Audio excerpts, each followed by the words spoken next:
em Minas Gerais, Espírito Santo e tocando o coração do Brasil todo. Mas agora a gente vai falar de um santo que é chamado o Santo Guerreiro. Padre Jefferson Flávio Mengali, nessa noite, tratando de um tema polêmico em algum período da igreja, São Jorge, o poder do Santo Guerreiro. Padre Jefferson, seja muito bem-vindo, muito boa noite. Boa noite, Dalcides, é uma grande alegria poder estar aqui com você hoje e falar um pouquinho sobre São Jorge. Olha, entre as características do Padre Jefferson é que ele é um corintiano roxo, é isso? Sem dúvida. De alma, coração. Tudo. Corpo, mente e alma. Então, tá no terreno certo. São Jorge tem tudo a ver. Tudo a ver. Mas a intenção deste livro é exatamente mudar um pouquinho isso. Transcender. Sair um pouquinho do Parque São Jorge e mostrar quem é esse santo para o Brasil e para o mundo. Uma vez que ele é muito cultuado no Oriente e pouco no Ocidente. Padre, eu sou assim bem ignorante em algumas coisas, né? Então, quando fala assim São Jorge, aí nesses dias eu fiquei meio em dúvida. Mas ele é santo da Igreja Católica? Não é santo da Igreja Católica? É ou não é santo? Claro que é. Mas não teve dúvida em algum tempo da história também? Teve sim. Na Reforma Litúrgica, o Papa Paulo VI, sinalizou fazer alguma mudança, assim. E São Jorge estava, como se diz, para ser caçado, não é? Mas nós temos um interventor muito forte. Mas espera aí, isso nós estamos falando de quantos anos atrás? 1964, 65? Isso. Aqui, próximo a nós. Bem próximo. Vamos caçar São Jorge. Vaticano II. Mas quem é esse que falou assim, não vamos não? Dom Paulo Evaristo Arnes. É mesmo? Por isso que corintiano. Por isso que logo na abertura do livro tem uma referência a Dom Paulo. Sim. E também me parece que uma outra referência que me chamou a atenção foi de quem mais? Tem Dom José Maria Pinheiro, que foi o bispo que me ordenou. Isso.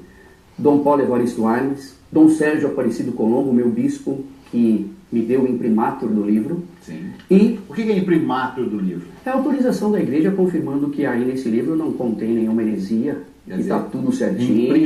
Imprima-se. Pode fazer e a firma pode ler com tranquilidade. Isso. E o Tite, nosso técnico do Corinthians, me deu a alegria de o prefácio.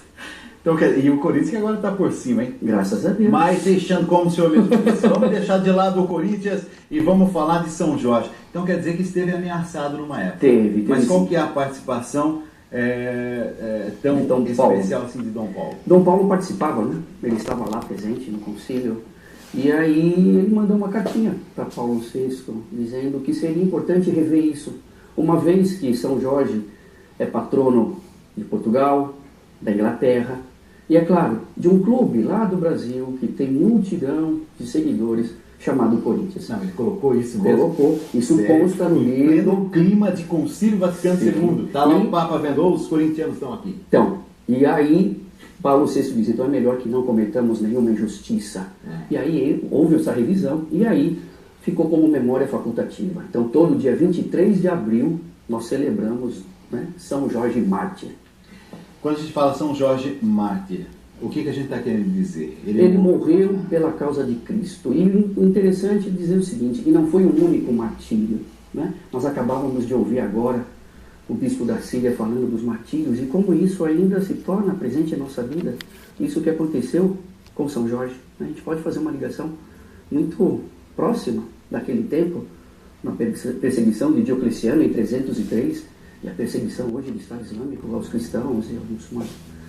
Então, Jorge, ele sofre vários martírios, não foi o único. Ele foi jogado num fosso com cal, ficou 3 dias afogado e não morreu. Ele foi colocado no martírio da roda, e não morreu. Ele foi colocado para andar com um sapato cheio de brasas e pontas para que sofresse, e ele saía andando, sorrindo, dando graças a Deus.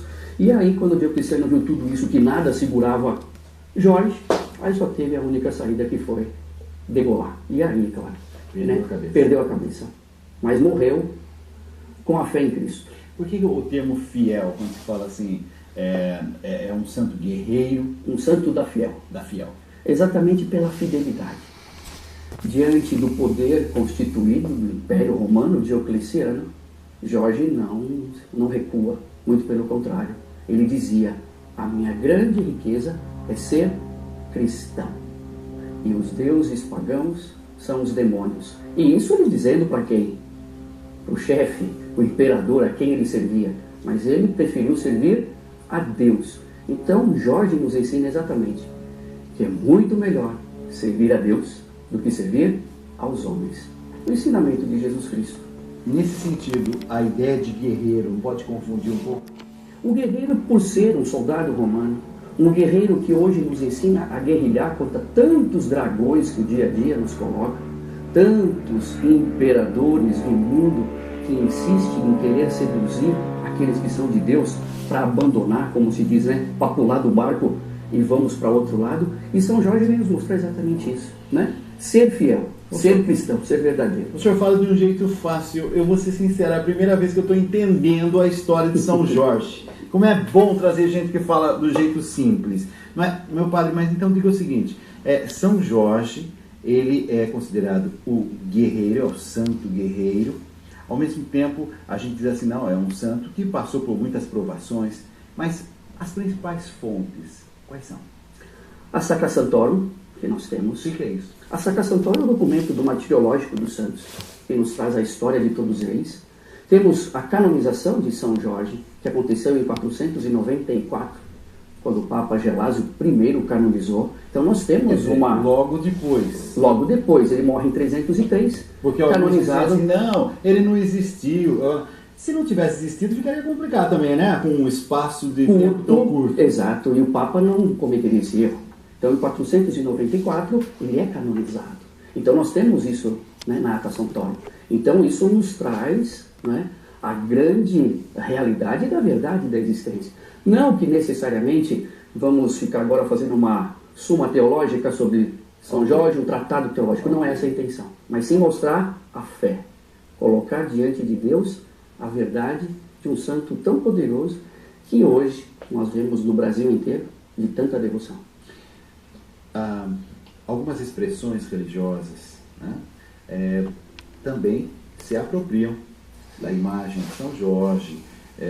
Acha que isso pode interferir de alguma forma no jeito católico de se falar de São Jorge? Eu acredito que não, Dalcides, porque assim, diante do sincretismo religioso, sim, as religiões afro-brasileiras abraçam São Jorge, não é? Como outros santos, São Lázaro, né?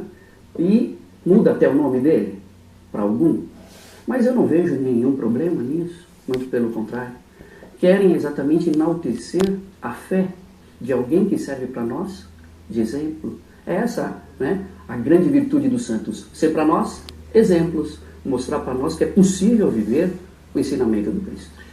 O senhor citou em algum momento o dragão. É dragão? O dragão, sim. O dragão. Mas, assim, qual que é o sentido a simbologia. Do dragão? A simbologia do dragão é exatamente o império, né? O poder constituído, que vai, de fato, querer banir o cristianismo. Tudo aquilo que seja contra Cristo. Então é a força do mal. O demônio, para alguns, a força da maldade. Que Jorge vem exatamente para quê? Para destruir o dragão. Para destruir a maldade. Para que se prevaleça a fé. Pronto, já entendi também que não é uma história do ano 300 nem do ano 400, é uma história de hoje. De agora. O dragão está aí. Está aí. Exatamente. E nós somos chamados a sermos hoje outros Jorge. Exatamente. Com a espada. O que é essa espada que destrói o dragão? Essa é a fé. É a força da fé, é a força do cristão, é a força daquele que busca viver a verdade e o ensinamento do Cristo. Né? Mesmo diante das dificuldades, nós nunca estamos sozinhos. O próprio Cristo já nos garantiu isso. Eis que estarei com vocês todos os dias até o fim do mundo. Eu estou vendo aqui uma capa bonita. Qual que é essa editora aqui? Editora Petra. Né? Você está fazendo um trabalho bonito, né? Bonito demais. Eu fiquei muito feliz com o resultado. Graças a Deus está aí. Né? Um trabalho bem bacana. Para minha surpresa, na primeira semana, que foi o pré-lançamento, dia 26 passado, nessa primeira semana nós já somos o 10º da Veja. Né? Eu estava olhando lá na Veja, aí eu vi lá, opa, São Jorge, nossa, que bacana, traz o padre correndo. Aí ele me falou assim, o padre estava querendo vir mesmo. Exatamente. Olha, bonito. Ó, temos mais participações de várias partes do